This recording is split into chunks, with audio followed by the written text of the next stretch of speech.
Bismillahirrahmanirrahim. Assalamualaikum warahmatullahi wabarakatuh. Alhamdulillah wassalatu ala Rasulillah. Bapak Ibu yang dirahmati Allah Subhanahu wa taala. Alhamdulillah ya, masjid kita penuh sekali malam hari ini. Betapa indah melakukan ketaatan bersama-sama kepada Allah Subhanahu wa taala. Itulah keberkahan Ramadan. Kita menjadi lebih mudah kalau melakukan ketaatan itu secara bersama-sama. Bapak-bapak, ibu-ibu yang dirahmati Allah Subhanahu wa taala, karena sudah malam ya. Sekiannya kita bicara tentang lanjutan sirah tadi malam. Tapi malam hari ini saya coba kuliah yang lebih ringan, lebih light. Karena sudah malam sekali. Kita bicara tentang inspirasi kebaikan dari sirah Nabawiyah. Tadi kita sedang mengumpulkan wakaf untuk kegiatan sehari-hari di Masjid At-Tahir ini. Itu semua adalah kesempatan berbuat baik yang ada di depan mata kita. Pada saat Qiyam Ramadan tadi, Imam membacakan di antaranya adalah awal juz keempat, lan tanalul birra hatta tunfiqu mimma tuhibbun. Tidak mungkin kamu sampai kepada derajat baik kecuali kamu berinfak dengan apa yang kamu masih cintai. Ini menarik sekali. Ketika ayat ini diturunkan, ayah tiri Anas bin Malik, yaitu Abu Talhah, datang ke Nabi Sallallahu Alaihi Wasallam. Dia berkata, ya Rasulullah, Allah sudah menurunkan ayat, tidak mungkin mencapai derajat baik kecuali orang yang menginfakkan harta yang dia suka. Dan harta yang paling aku cintai, kata Abu Talhah, adalah sumurku Bayruha. Jadi Abu Talhah itu punya sumur yang airnya jernih sekali di sebelah utara Masjid Nabawi. Nabi biasa kalau mau sholat, kadang Nabi mampir ke situ dulu, mengambil air dari situ dan minum dari situ. Saking jernihnya air Sungai Bayruha. Punya sumur di zaman itu ya. Pada masa itu, di tengah padang pasir yang tandus, itu punya kekayaan yang luar biasa. Anda tahu bagaimana seorang Yahudi bernama Rubah menjual sumurnya kepada Utsman bin Affan radhiyallahu anhu. Saat itu Madinah sedang paceklik, sementara air adalah sumber kehidupan. Itu ada konsep ya sebelah kan, Masya Allah, luar biasa. Jadi orang Yahudi ini ketika tahu akan dibeli oleh Utsman bin Affan, dia bilang, aku jual dengan harga 8.000 dinar. Utsman bin Affan pun membayarnya. 8.000 dinar itu ternyata bukan kepemilikan yang sempurna, tapi dibagi dua. Jadi separuh untuk Yahudi, separuh untuk Utsman. Gimana caranya itu membagi air? Gimana caranya? Sehari jadi milik Utsman, besoknya jadi milik orang Yahudi. Besoknya lagi punya Utsman, besoknya lagi punya Yahudi. Anda bisa kalikan ya. Kalau 1 dinar itu 3,8 misalnya, ada 4 gram saja, itu 8.000 kali 4 ya, emas hari ini. Oleh Utsman bin Affan, waktu hari giliran dia berikan airnya gratis. Jadi orang-orang besoknya mau ngambil air lagi, oh ini jadi milikku, mereka harus bayar. Maka ketika besok giliran milik Utsman bin Affan, orang-orang mengambil air lebih banyak biar besoknya tidak belanja air lagi. Paham? Giliran Utsman orang ngambil, giliran Yahudi orang tidak ngambil. Itu bisa jantungan orang Yahudi. Dia bilang ke Utsman, sudah aku jual semua untuk kamu. Subhanallah. Lihat Utsman bin Affan ya. Kalau kita pasti begini, enggak mau. Tapi Utsman bin Affan berpikir jika dapat membelanjakan di jalan Allah Subhanahu wa taala sebulan 15 kali sudah sangat membahagiakan, membuat keberkahan harta, apalagi kalau aku bisa memberikan air ini setiap hari. Kata Utsman, aku beli. Kata Yahudi itu, tapi harganya gak 8.000 lagi, 12.000. Subhanallah. Ya kan? Kata Utsman, gak apa-apa, beli. Sebab Utsman sebenarnya tidak sedang bertransaksi dengan Yahudi itu, tapi dia sedang bertransaksi dengan Allah Subhanahu wa ta'ala. Tadi ada mengeluarkan uang $1.000, $750, $500, $300. Anda tidak sedang bertransaksi dengan forum apa ini? Info, tidak. Anda tidak sedang bertransaksi dengan Masjid At-Tahir, tidak. Anda tidak sedang membantu siapa-siapa, tidak. Kecuali Anda sedang membantu diri Anda sendiri.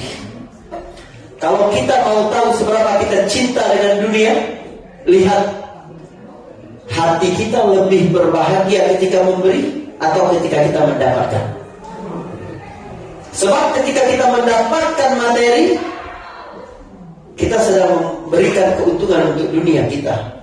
Tapi ketika kita memberi, kita memberikan keuntungan untuk akhirat kita.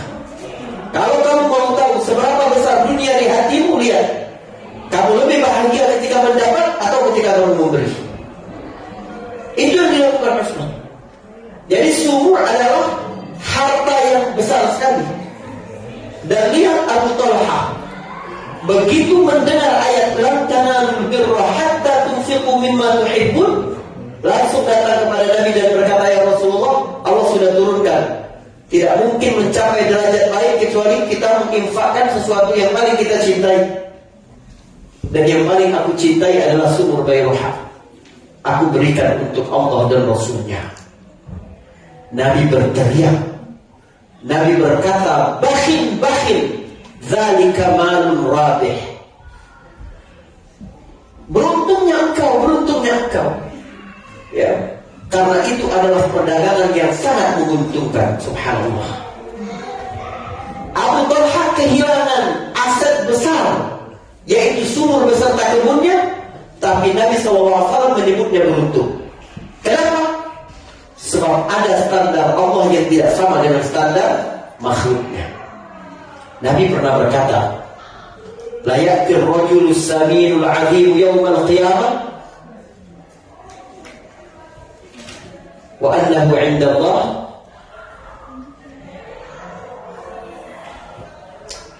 lupa saya matan hadisnya. Seseorang laki-laki yang agung besar pada hari kiamat nanti didatangkan kepada Allah, la ya'jilu 'inda Allah janaha ba'udatin. Di sisi Allah tidak ada artinya dia kecuali seperti sebelah sayap nyamuk.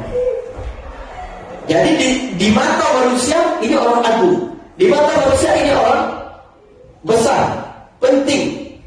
Tapi di sisi Allah dia tidak bermakna apa-apa. Ada standar Allah dan ada standar makhluknya. Manusia yang tidak tertipu dengan dunianya mengejar standar Allah. Abdullah bin Mas'ud, seorang laki-laki yang betisnya kecil. Waktu dia naik kurma, sahabat-sahabat lain tertawa ketika melihat betisnya tersingkap.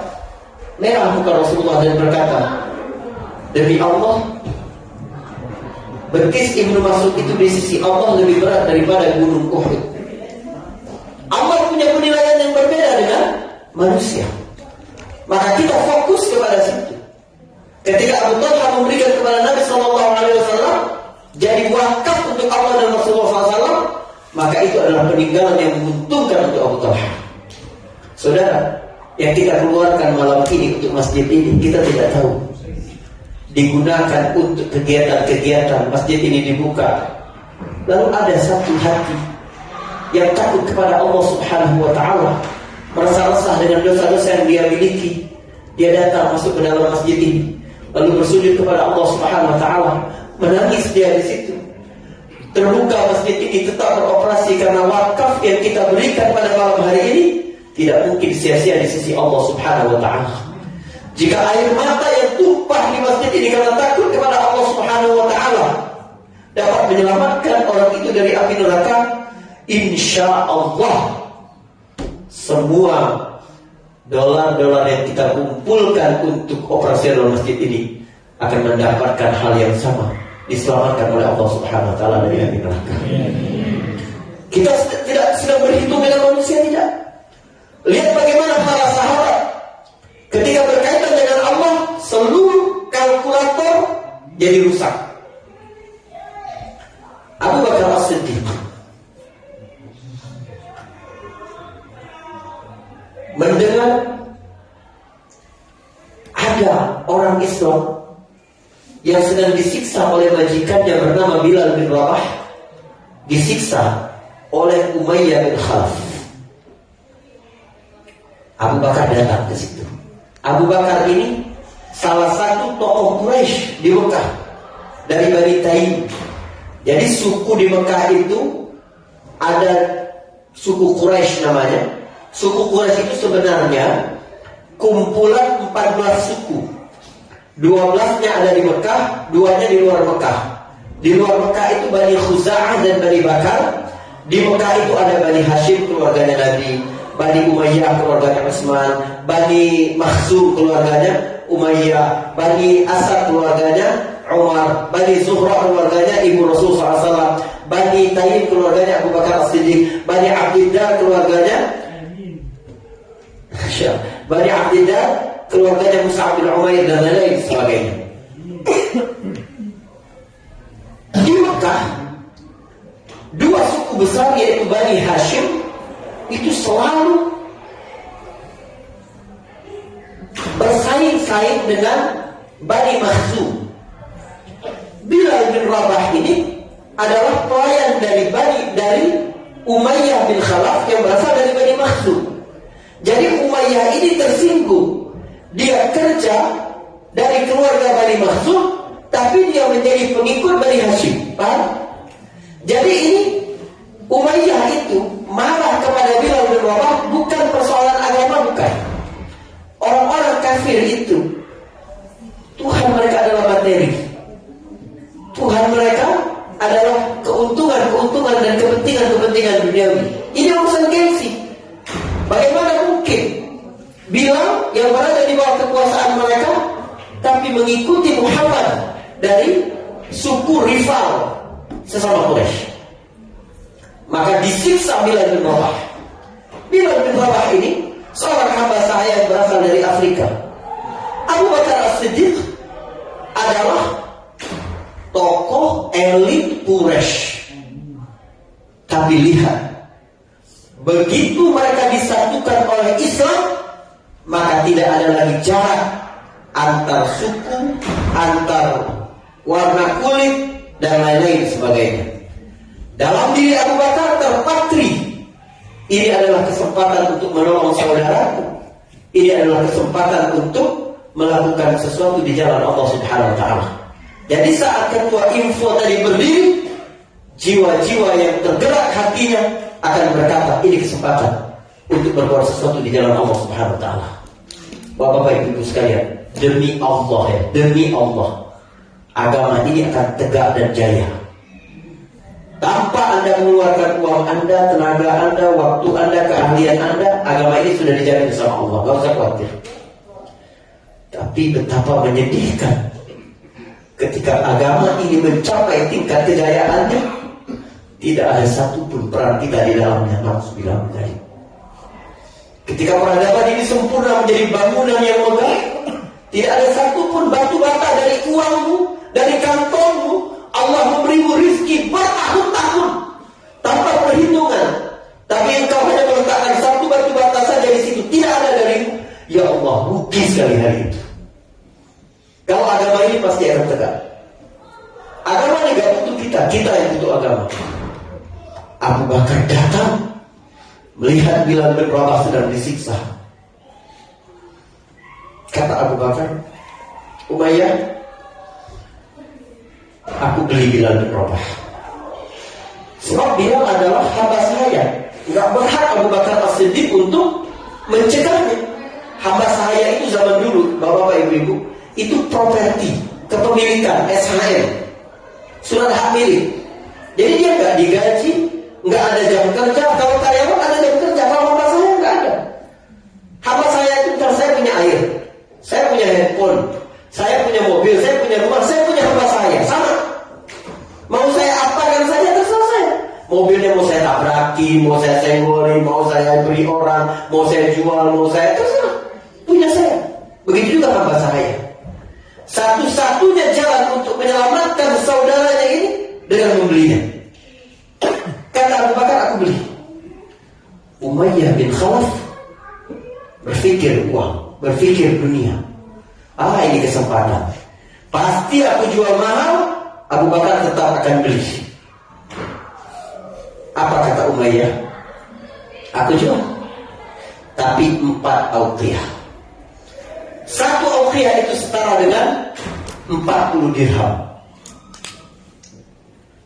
Padahal pasaran hamba saya ketika itu sekitar 1 atau 1,5 auqiyah. Tapi dia jual 4 auqiyah. Dan perhatikan, Umayyah sedang berbicara dengan siapa? Berbicara dengan Abu Bakar As-Siddiq, seorang pengusaha sukses, pedagang yang luar biasa. Artinya seorang pedagang, Anda tahu pedagang kemana-mana kalkulatornya dalam kepala. Dia selalu berpikir untung apa rugi. Tapi tanpa berpikir sedikit pun Abu Bakar berkata, aku beli. Lalu dia beli Bilal dengan 4 auqiyah. Dan lihat, Umayyah tidak puas sampai di situ, dia ingin menyakiti hati Abu Bakar. Dia bilang begini, Abu Bakar, kalau tadi kamu tawar 1 auqiyah saja aku jual, gak ada artinya Bilal bagiku. Lihat, biar Abu Bakar merasa rugi 3 auqiyah, paham? Tapi tanpa fikir panjang Abu Bakar berkata, kalau tadi kamu jual 100 auqiyah, aku tidak tawar. La ilaha illallah. Sebab ini bukan tentang berapa uang yang kamu keluarkan, bukan. Tapi bagaimana kamu menjemput balasan yang besar di sisi Allah Subhanahu wa ta'ala. Besar balasan Allah. Nabi janji, mana naqasaman min sadaqah, gak bakal berkurang harta dari sedekah. Demi Allah, siapa yang berinfak pada malam hari ini, Anda lihat, Allah akan ganti itu. Dan ganti dari Allah SWT jauh lebih besar daripada itu. Mungkin ada yang kita pahami, ada yang kita lihat secara kasat mata, tapi banyak sekali ganti-ganti dari infak kita itu tidak bisa kita lihat dengan kasat mata. Misal, seseorang dengan makanan, pola makan yang tidak sehat, harusnya dia sakit, ini masuk rumah sakit, biayanya segini, karena dengan sedekah Allah selamatkan dia, keluar uang yang lebih banyak sampai ribuan dolar. Sebab dia mengeluarkan pada malam tanggal 5 Ramadan di Masjid At-Tahir $1.000. Allah menyelamatkan $10.000. Allah menyelamatkan $20.000. Allah menyelamatkan. Ya Allah, Anda kalau tahu bagaimana virus-virus, hama, penyakit, pola hidup kita, makanan kita ini, gak bakal selamat kita dari segala penyakit ini. Ada cara-cara yang dapat kita lakukan untuk itu.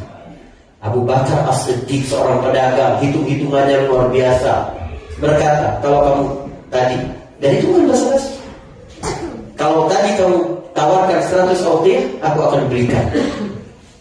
Dan aku tidak tawarkan. Subhanallah. Umayyah bermaksud menyakiti hati Abu Bakar agar Abu Bakar merasa rugi 3 auqiyah. Abu Bakar membuat dia jantungan karena merasa rugi 96 auqiyah. Dan begitulah Abu Bakar As-Siddiq. Memang dia mau memberikan apapun untuk agama ini. Ketika hijrah misalnya, pada hari Rabu tanggal 27 Safar tahun ke-14 kenabian, orang-orang Quraisy sedang rapat di parlemen Quraisy namanya Darun Nadwa. Rapat ini alot sekali. Melihat perkembangan Islam yang semakin besar, mereka putus asa. Muhammad gak bisa diapa-apain lagi ini. Cuma satu yang bisa kita lakukan, kita bunuh Muhammad. Ketika rapat ini terjadi, Jibril datang ke rumah Rasulullah SAW dan berkata, "Udzina lakal khuruj." Kamu boleh keluar dari Mekah. Visa hijrah keluar kepada Rasulullah tanggal 27 Safar itu. Nabi bertanya kepada Jibril, "Faman yusahibuni?" Siapa yang menemaniku hijrah ini? Kata Jibril, "As-Siddiq." Abu Bakarlah yang akan menemanimu. Subhanallah. Abu Bakar, ketika Nabi SAW sejak beberapa bulan terakhir memerintahkan para sahabat secara berkala untuk hijrah ke Madinah, tapi Nabi belum. Abu Bakar tanya, "Ya Rasulullah, aku kapan hijrah?" Kata Nabi, "Tunggu. Ya, nanti Allah akan berikan teman untukmu." Terus begitu. Ternyata Allah ingin Abu Bakar menemani Rasulullah SAW. Maka siang itu Rasulullah pergi ke rumah Abu Bakar As-Siddiq. Dia pergi jalan yang tidak biasa, masuk dari rumah dengan pintu, bukan pintu dari depan, bukan. Pada waktu yang tidak biasa orang bertamu, saat panas terik-teriknya, saat orang-orang sedang tertidur. Melihat Rasulullah datang lewat pintu belakang, bukan pada jam bertamu, Abu Bakar tahu ada sesuatu yang penting. Rasulullah melihat ke sekitar, ada anak-anak Abu Bakar, ada Asma, ada Aisyah, ya ada anak-anak Abu Bakar yang lain. Kata Rasulullah, "Akhrij man 'indaka ya Abu Bakar." Suruh keluar dulu yang ada di sini wahai Abu Bakar. Ada pembicaraan rahasia. Nabi berdakwah gak mau sembrono, strategi, rapi. Kata Abu Bakar, "Innahum min ahlika ya Rasulullah." Mereka ini adalah keluargamu juga ya Rasulullah. Kata Abu Bakar, coba lihat. Abu Bakar As-Siddiq melibatkan seluruh keluarganya untuk taat berkorban kepada Allah Subhanahu wa taala. Karena itu dalam ketaatan gak boleh sendiri. Kita harus berjamaah. Masuk surga harus berjamaah. Harus ajak anak istri kita. Ada tanggung jawab besar di dalam diri kita ini untuk berdakwah. Dan pertama-tama harus pada keluarga. Konsep Al-Quran jelas, "Qu anfusakum wa ahlikum." Kalau ahlimu tidak selamat dari api neraka, kamu tidak akan selamat. Harus dirimu dan keluargamu itu satu paket. Subhanallah. Dan ingat, ahlikum itu, kata ahlikum itu pertama-tama merujuk kepada istri, baru kepada anak. Ini isyarat dari Al-Quran agar sukses mendidik anak, kuncinya berbuat baik kepada istri. Banyak sekali orang curhat ke saya, konsultasi ke saya, anaknya begini. Yang pertama-tama saya tanyakan apa? Bagaimana hubungan bapak dengan istri? Banyak sekali tidak beres gara-gara itu. Karena itu ketika kita berdoa untuk keluarga, Rabbana hablana min azwajina wa dzurriyyatina. Harus hubungan dengan istri, dengan suami dulu yang dibereskan. Maka akan beres sendiri urusan dengan anak-anak. Kalau betul nggak bakal bisa. Abu Bakar As-Siddiq berkata kepada Nabi, "Innahum min ahlika ya Rasulullah." Itu juga keluarga ya Rasulullah. Mengajak taat sekeluarga. Jadi kalau tadi ada dari Yus ikut menyumbang gitu, subhanallah, saya salut sama orang tuanya. Bagaimana orang tuanya membuat anaknya di negara minoritas Muslim ini cinta kepada masjid, ingin datang kepada masjid, dan tergerak hatinya untuk berbuat sesuatu di jalan agama ini. Ya Allah, semoga Allah berkahi keluarga kita semua. Kata Rasulullah, "Uzina liyal khuruj." Akhirnya Rasulullah berkata terus terang kepada Abu Bakar, "Visa hijrah sudah keluar," kata Nabi. Kata Nabi, "Aku sudah keluar izin untuk hijrah." Yang pertama kali keluar dari mulut Abu Bakar As-Siddiq ketika tahu sudah ada perintah untuk hijrah. Perhatikan Bapak Ibu, ini perintah hijrah ya, bukan wisata. Kalau wisata itu senang-senang, bahagia, ya kan? Piknik, lalu kembali lagi ke rumah. Ini hijrah. Tidak tahu bakal balik lagi ke Mekah atau tidak. Dan mereka sedang dalam keadaan terancam.